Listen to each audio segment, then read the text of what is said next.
All friends, it is time for an episode of Devil Dog Addiction. That's right, friends. We're talking about comfort. We're talking about chemicals, and we're talking about civility. Should be interesting. But let's get the old get everything working good. We got the good feed. We're recording it in 4K so we can make some good clips later. We got everybody chilling up there in TikTok. Can't go wrong with that. Over here, we got the YouTubers. But where to put this for now?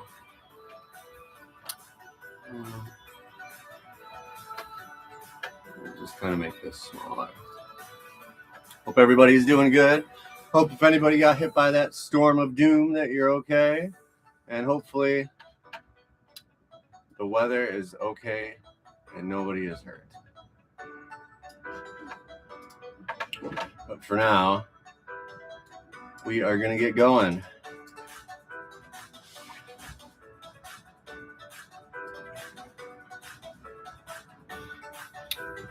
We got 5 segments today. Let's turn down the music just a teeny tiny bit.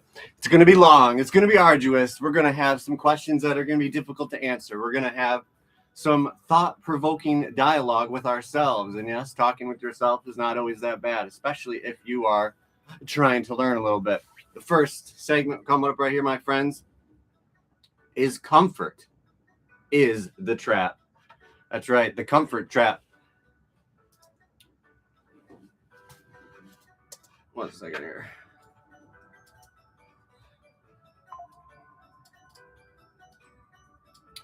Of course, we are living in a time when comfort has become one of the highest values in modern culture. We know that comfort and feeling good about where we are, feeling like we don't have any pressure. Yet at the same time, people feel more connected from one another than ever before in human history, right?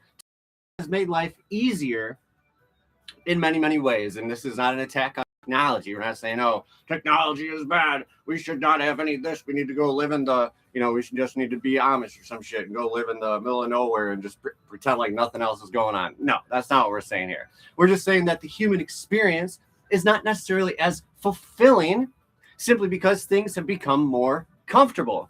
Modern society, of course, constantly encourages people to remove that friction from our lives, to remove the hardships from our lives. We need to make our lives easier. Entire industries are built around the promise that if we can just eliminate enough difficulty, then happiness is right around the corner and we will be so full of peace of mind because we have lots and lots of loot or lots of things and lots of being able to not have to worry about certain things in our life, right? Convenience is sold as freedom.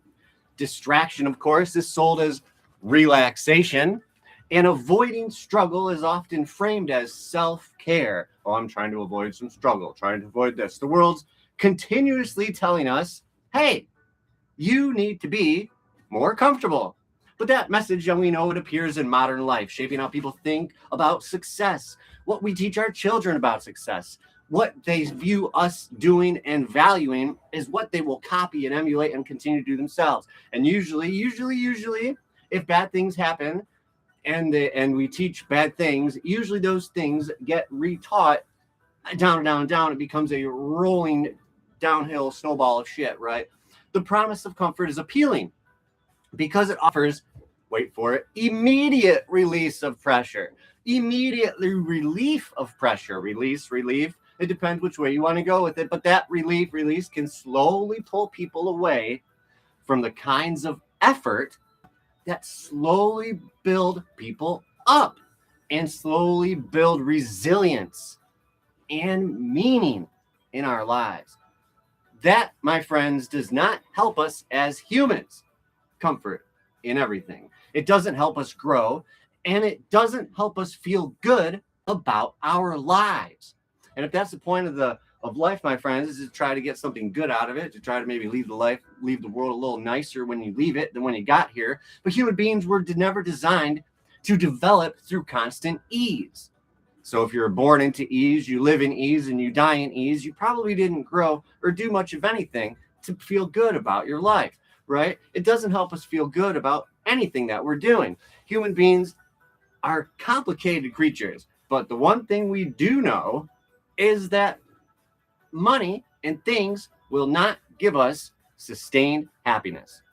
Now, of course, not having money or not having even enough for the basic living amenities, food, shelter, food and shelter, and not having to live paycheck to paycheck, being able to have a family and not have to worry about get clothes on their back or have healthy, nutritionist food. So, we've got to stop people from getting food benefits and just basic things that there's plenty of money in the system to take care of. And if you want to start fixing some of these problems, why don't we put just limits on the amount of money that you can spend in an election and start actually spending some of this money fixing a problem, right?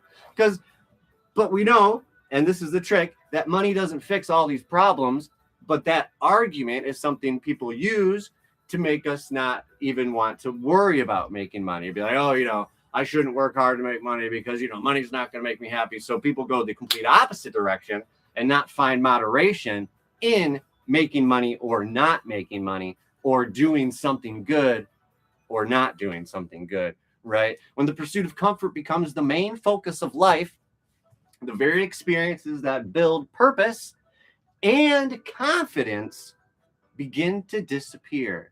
And if you can't build any confidence, if you can't build any good upon what you have inside already, oh boy, then you're going to become stagnant, or worse yet, you're going to start going backwards now. So we're going to get into some readings. And the first one for this here segment 1 is going to be from chapter 5 of Alcoholics Anonymous, How It Works. If you've been to AA meetings, been to NA meetings, been to any meetings in general, you might remember or recognize this phrase. Rarely have we seen a person fail who has thoroughly followed our path. This line, of course, appears in one of the most well-known sections of the big book. We say it before every meeting, and some of us can recite it by heart. And it reminds us that recovery does not happen through comfort. It doesn't happen through convenience, but through willingness and action, of course. The program works when people commit to the process. Honestly, rarely have we seen a person fail if you truly try hard. And lip service does not count as trying hard. Hypocrisy does not count as trying hard. Trying hard last week and then not trying hard this week does not count as trying hard, right? Recovery literature has always emphasized the idea that growth requires effort. We know that growth, in order to grow, even physically, to grow your muscles, you have to give a little bit of effort, right? You want to grow your mind, you got to give a little effort. You want to grow your spirit, you got to spend some time with these things. But spending all your time being distracted by the TV or the phone or by outrage or convenience is not helping. And how about this? The real change that happens in people happens when people are willing to examine themselves and take action rather than simply wishing things were different. People say, I wish things were different. I wish this was that, or I wish that was this. God, I really wish. Wishes are for fucking genies, and genies aren't fucking real. So get the fuck out of that shit. And if you want to make some change, get off your ass and go do something, right? We can reward ourselves by doing less, my friends. The idea that effort leads to this transformation runs directly against the modern cultural message that the best life, bro, is the easy life, right? You want it good? Relax. You want to live the high life and be totally lazy and do nothing all day except ride around on your yacht and waste gas with big fucking engines on airplanes for no fucking reason. Come on, people. If every moment of discomfort leads immediately to distraction or retreat, the mind begins associating effort with stress and avoidance with relief. Say that one more time, friends. That when you do these things, your brain will develop these connections. So if you keep running away when anytime anything gets difficult a little bit, you're always going to do that because you start feeling your brain's like, shit, this is growth. This is not good. I got to get out of here. I'm not comfortable anymore. And over time, that pattern can reshape the people approach responsibility because the pursuit of comfort becomes the default response whenever something difficult appears. And if your default response when anytime something difficult happens is to just run the frick away, well, I don't know about you, but I don't think there's no growth that's going to happen. You're not going to get better. You're sure the fuck not going to feel like you've succeeded or overcame anything. And maybe that's okay with some people. And that's the problem, is that we've gotten so comfortable that we don't even have to be challenged. There's some of us, of course, if you have enough money, because we tell people, oh, you need a lot of money to get these things or get these experiences, right? So what begins as relaxation, right? Just chilling back. I'm just chilling, right? No. What appears as this can slowly turn into disengagement from the experiences that build this purposeful life. So if we want to get into these big ideas, it's time to get into a couple keywords or phrases. The first one such is comfort addiction, a pattern which individuals become dependent on ease and convenience, gradually losing their ability to tolerate challenge and effort. Eventually, my friends, if you don't nip this bad boy in the bud, if you don't stop this process now, you could get to the point where you are so far past this, you just cannot tolerate challenge ever, or effort, or worse yet, change.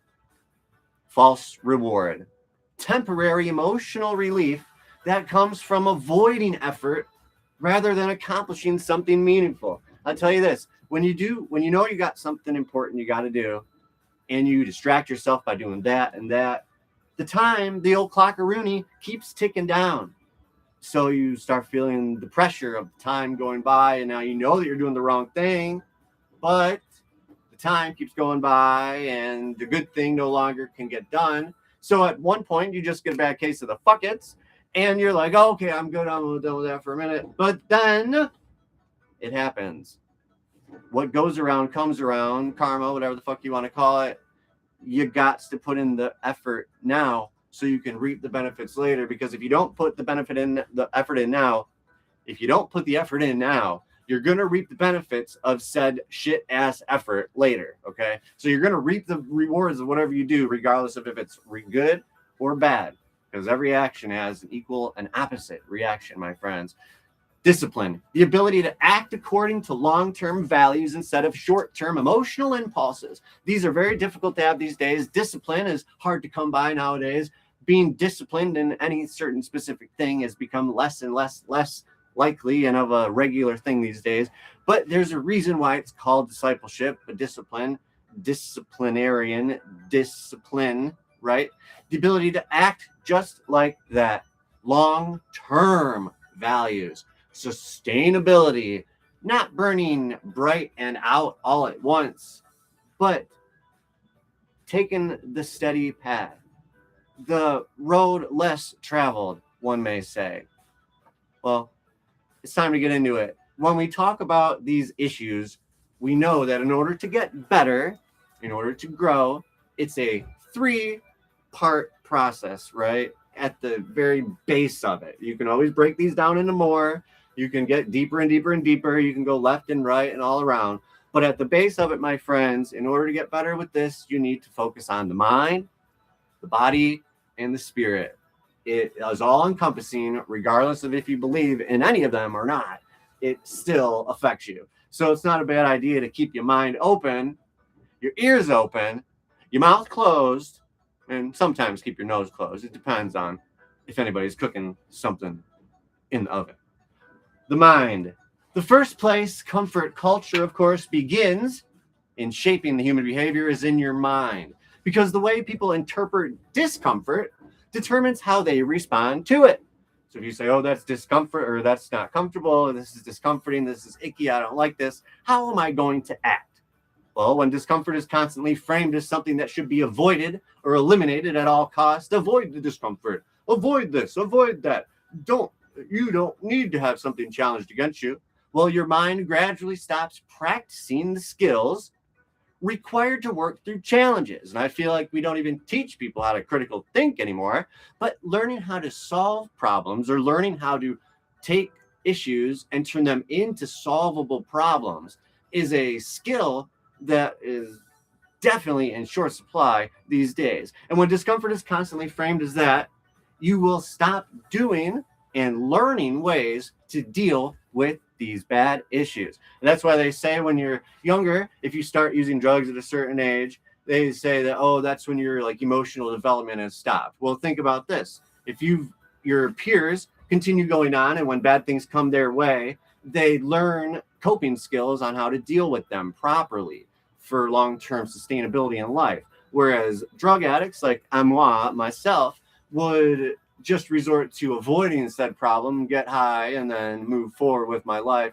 and not learn these skills that I should have learned way back yonder. So now you stop using, stop drinking, you got to catch up. And while it doesn't take exactly a year by year equivalent to catch up to where you were, you still got to learn all these things that you didn't learn back then. And it's a steep learning curve, especially if you're by yourself, or especially if you're in a relationship with somebody. A lot of times that process of learning and change doesn't survive that relationship. But hey, everybody's different, and anybody can make something happen if they're willing to talk about it. We've created an entire system of ways to avoid feeling comfortable or uncomfortable. Entire systems and industries are just designed around being comfortable. And that system, of course, surrounds everyday life, not just blatantly and openly, but in subtle ways that we don't necessarily always see, right? Phones provide endless stimulation whenever boredom appears. And there was once a time when if you were bored, you just had to talk to someone or do something. Now you take your phone out and you just sit there like a mindless zombie. Hey, I do it. We all do it. Go to the airport, go to public places, go to the fucking sidewalk and just look around, and people are bumping into each other left and right because they can't take their fucking faces out of their phones. It's on purpose. It's designed that way. But the problem is, it's not just making money. It's making everybody fucking zombies and their brains into mush, right? And that's not a crazy conspiracy theory. People are making mad cash off of all this stuff.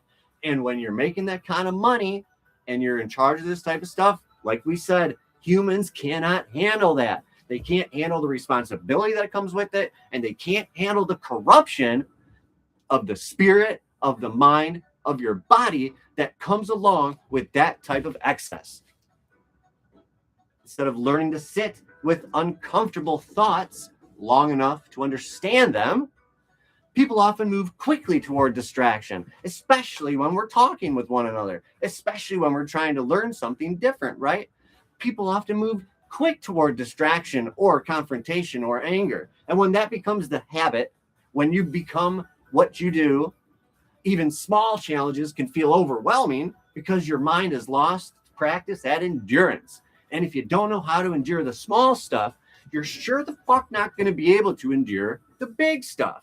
According to the American Psychological Association, 61% of adults say they regularly use digital distractions, such as social media or streaming, to avoid stress or difficult emotions. Now, hey, if you're telling me that you surf the web and you do things online and you're stuck doing things online all day because it's fun, because you enjoy it, because you're like, hey, I want to do this because I want to do that. But these people are literally saying, almost 2/3 of people are saying, hey, I use it to distract myself from stress and difficult emotions. And that's the key word there, is difficult emotions. And if we're trying to learn how to be better people, we can't be ignoring our emotional growth, especially in a society that says, oh, we're so progressive, we're so about this. Oh, after the Me Too movement, everything's different. Oh, you can get canceled for saying this. But then look at what is going on in the world. You go on TV and it's ridiculous. And the news and the media, it's frustrating because reporters, I feel that on a base level, are trying to do their jobs.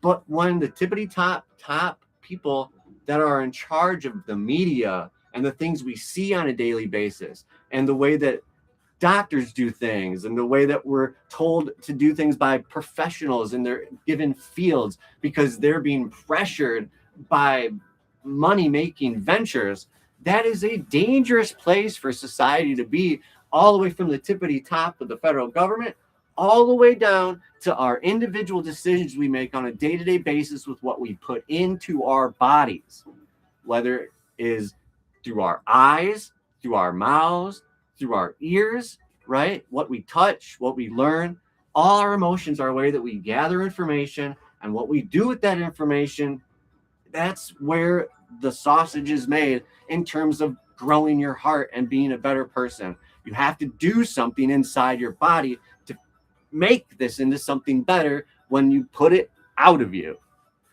Ugh. Y'all know what I'm saying, son?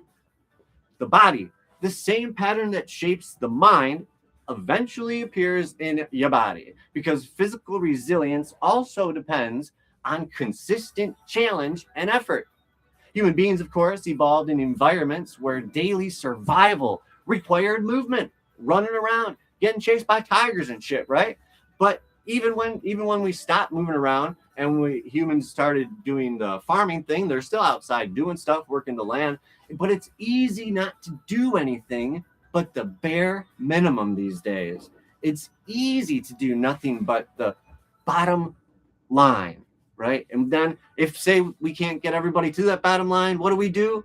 Well, we lower the bar instead of finding the weakest link and encouraging them and lifting them up.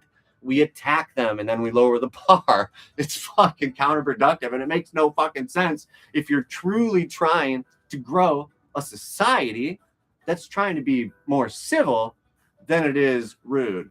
When minimal effort becomes the norm, physical exertion can begin to feel unnecessary or even unreasonable, simply because your body has grown accustomed to that comfort. Like, oh, I don't even think I can get up and pump a little bit of iron today. I don't think I can walk to the store today. I don't even think I can purposefully go stand on a treadmill for an hour and walk in place, right? Your body is going to adapt to whatever environment that it experiences the most often. So try and get out there. Try and do something different each day. Try and move in a way that you don't usually do, even if it's a teeny tiny little bit. Even if it's like you usually are like this, click, click, click, click, click, scroll, scroll, scroll, scroll, scroll, watch, watch, watch, watch, watch, drink, drink, drink, drink, drink. Try to go like this instead of be like.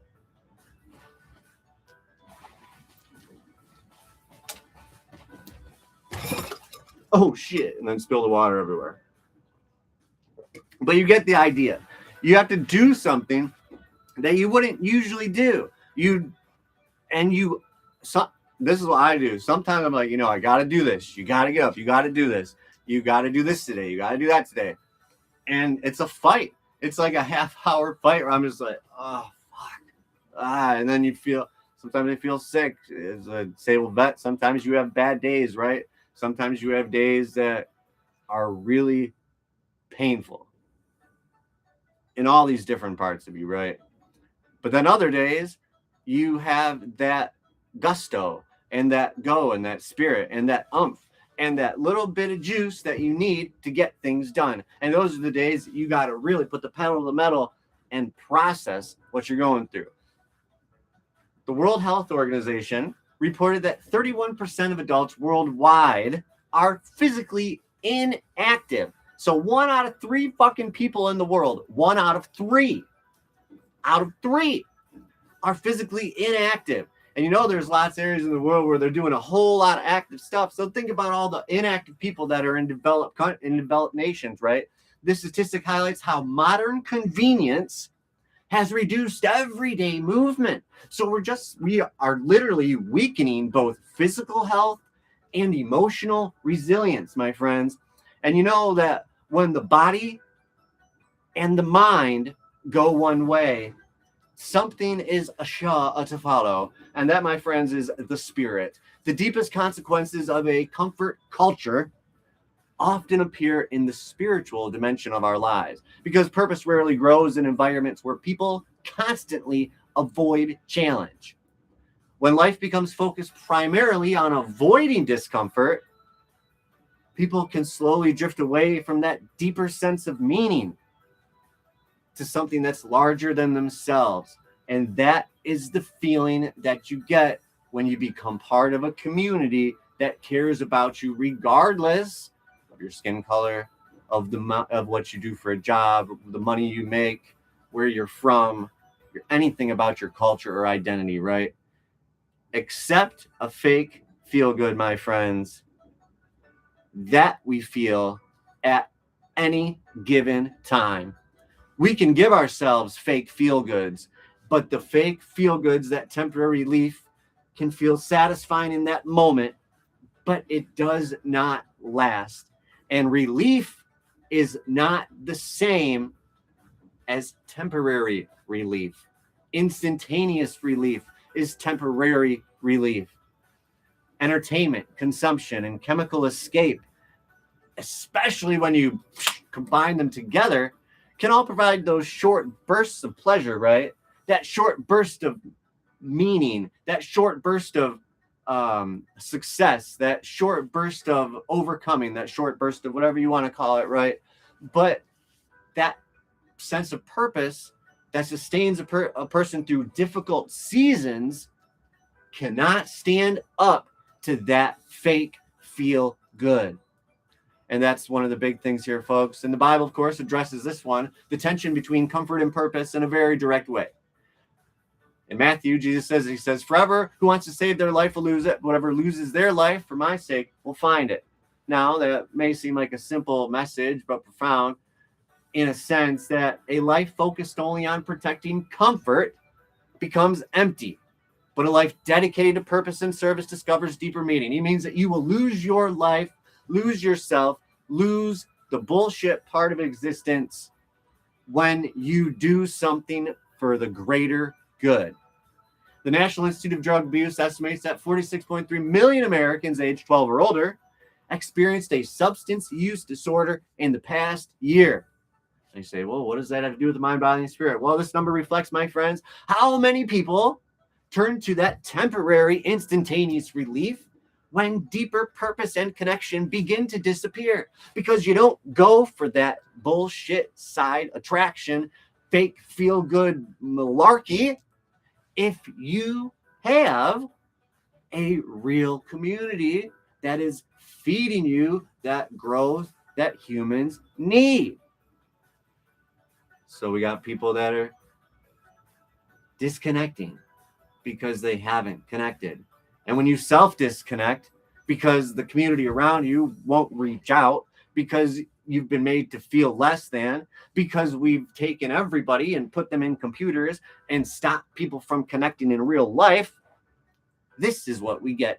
When we step back, though, of course, and look at the effects on comfort on the mind, body, and spirit, that clear pattern begins to emerge. Comfort itself is not the enemy. We're not saying that we shouldn't have comfortable things or things that make life easier. But when comfort becomes the goal of life rather than a temporary state, when your permanent state is laziness and comfort is, or when your permanent state is comfort and discomfort is the temporary thing, then you can't build that resilience. And both these things require responsibility in order to discover these meanings. And we're going to get a little bit deeper into this in just a few seconds. When these elements, they disappear, life becomes easier short term, but emptier in the long term. So are you willing to make that trade, my friends? Are you willing to make that trade to say, hey, I want my life to be a little bit easier now, but I'm all good feeling empty into the future? I don't think that's the case, my friends. We want to be feeling a little bit more full, emotionally, spiritually, and everything else, the closer we get to death, right? You don't want to feel more lopsided and awkward and frustrated and confused about life. I don't know, because we're all going to die. No one's gotten out of this world alive yet. But when this emptiness begins to grow, people rarely remain fully connected to the world around them, because comfort without purpose often leads to withdrawal and isolation. And I'm talking about withdrawal from community. That disconnection from others is where the place of this conversation is going to begin, my friends, because isolation plays a powerful role in addiction. We're getting into addiction and isolation next, friends, mental health struggles, and the fight to keep moving forward next.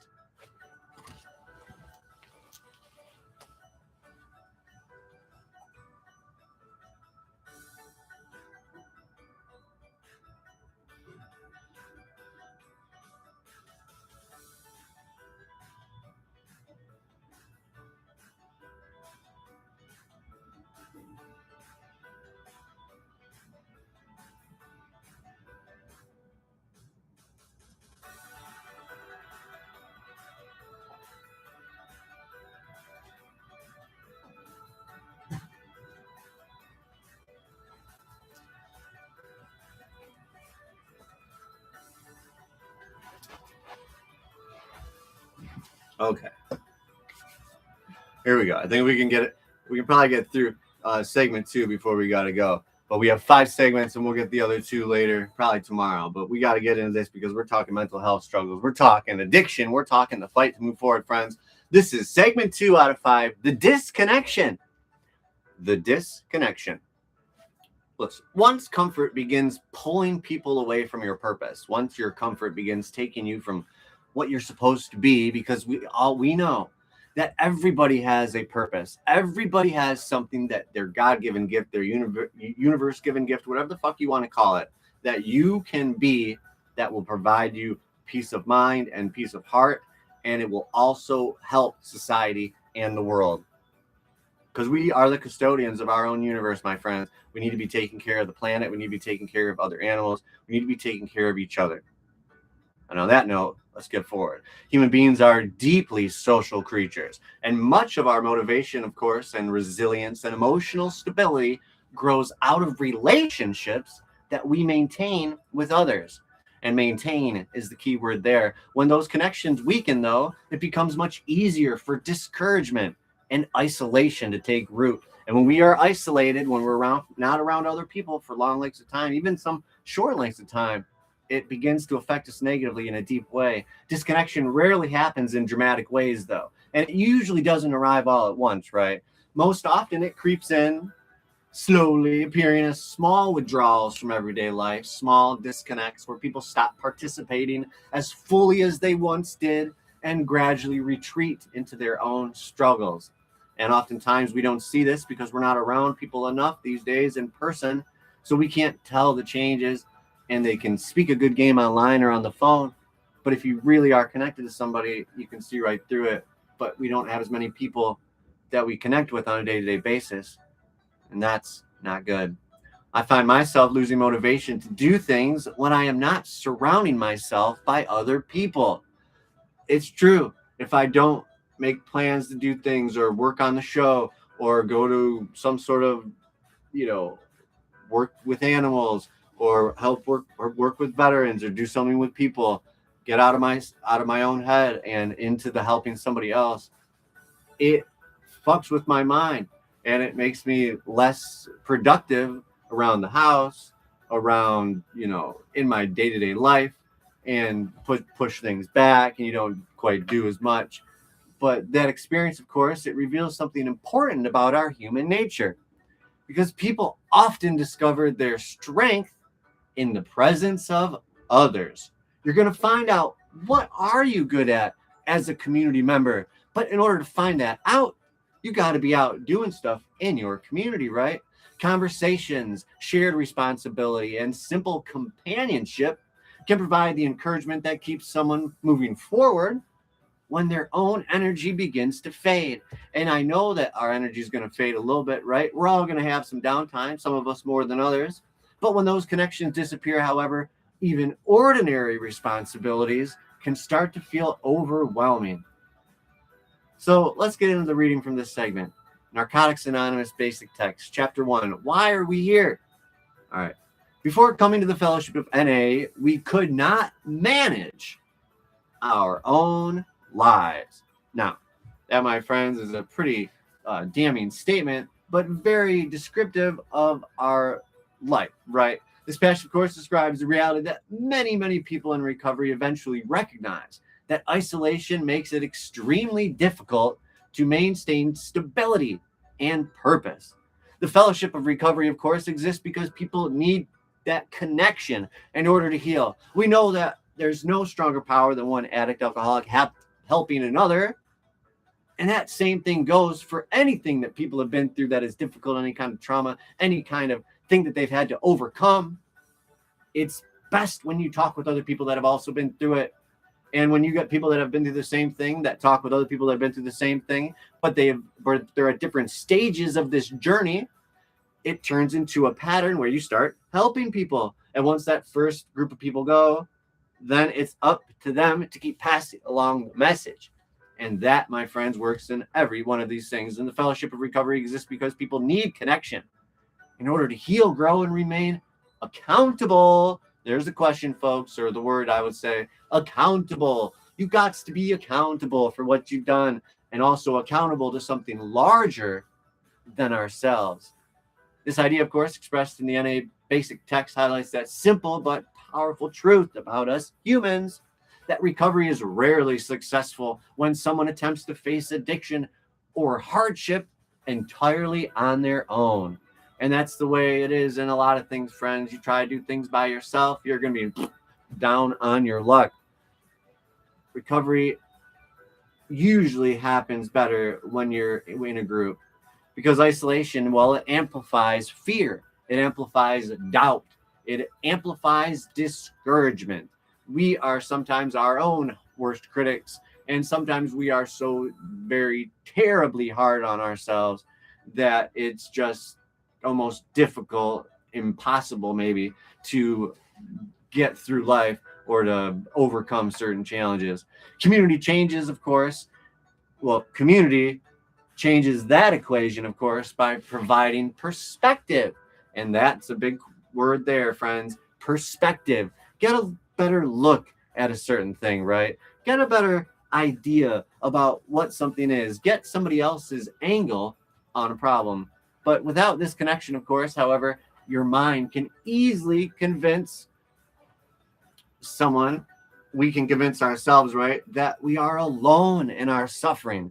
We've convinced ourselves that nobody else knows what I feel like. Nobody could possibly understand the pain that I'm going through. And this is where it makes it the safe option to withdraw from society, right? And this pattern of withdrawing may begin with these tiny choices, but it can gradually grow into a habit of disengagement that affects every part of your life.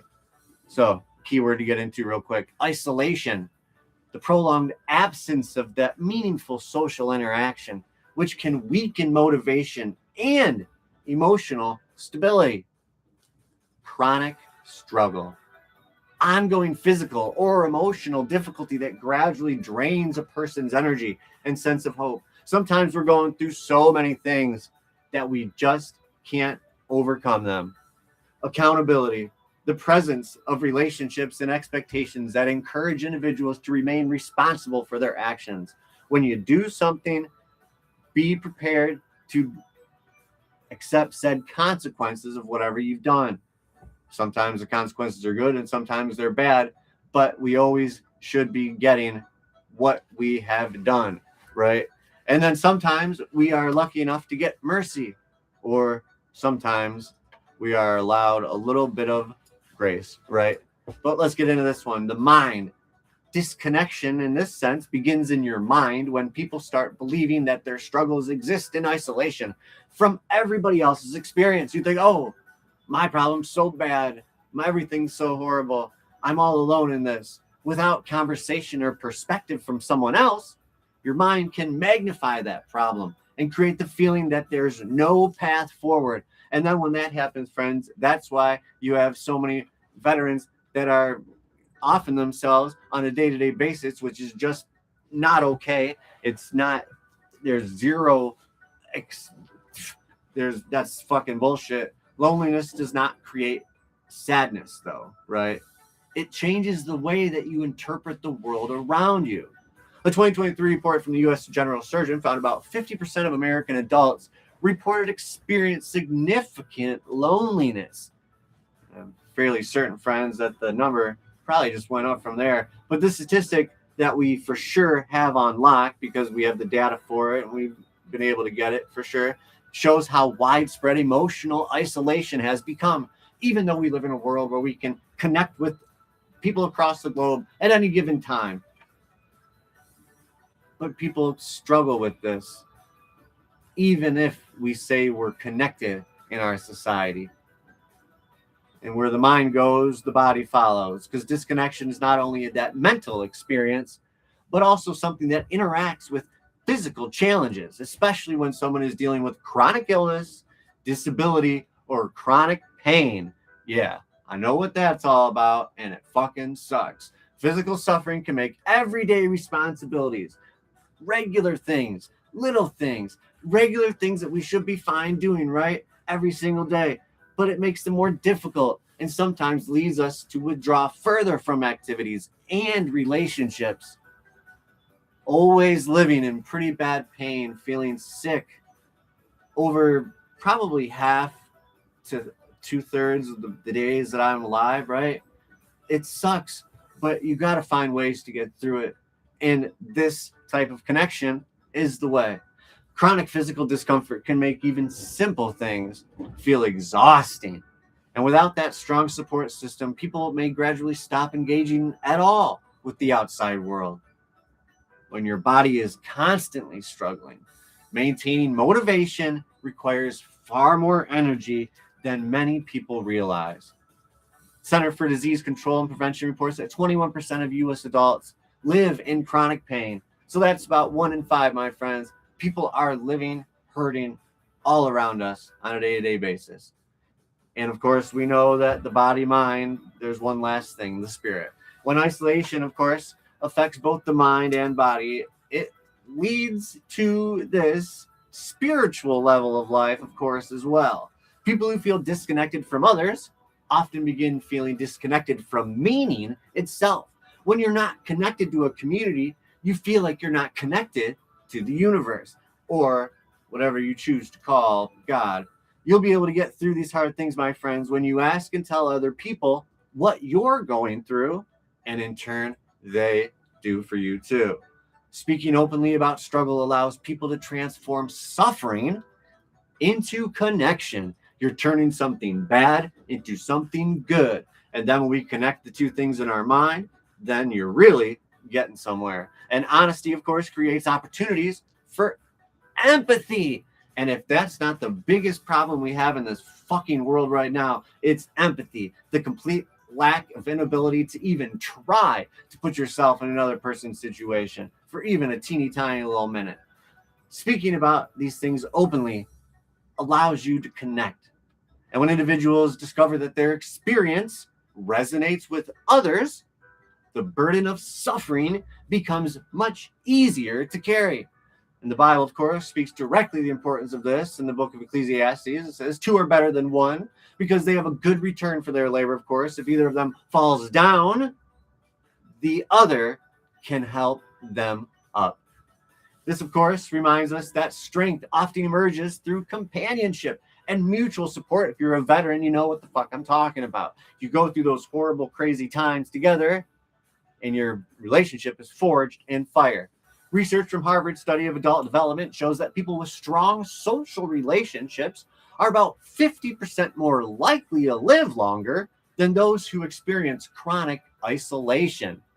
My friends, if you are more connecting and community-minded, you live longer. So, hey, if that's not a good way and thing to think about, then that is not bad, right? This finding demonstrates how deeply human beings' well-being depends on meaningful relationships and community. You want to live longer when you have something and someone to live for and with. Disconnection weakens resilience not because people lack strength, but because human beings were never meant to face life entirely on our own. Human beings are built for community and companionship. Community creates perspective, conversation builds understanding, and shared responsibility helps people keep moving forward even when their motivation slows down. And when connection disappears, well, isolation can slowly replace engagement. And that withdrawal can open doors to deeper struggles. That was segment 2, friends. It's time for segment 3, but we're already really low on time because we talk way too much. We're going to finish this up tomorrow. But isolation alone does not fully explain why people sometimes fall deeper into destructive patterns, right? Because beneath many addictions and emotional struggles lies something even more powerful. To understand that part of the story, we have to look deeper into the spiritual imbalance that often drives addiction itself. And that's what we're going to get into it tomorrow in segment 3. I hope you all got a little bit of something from today's talk, and we're going to have a good one tomorrow. Keep an eye out for these great things.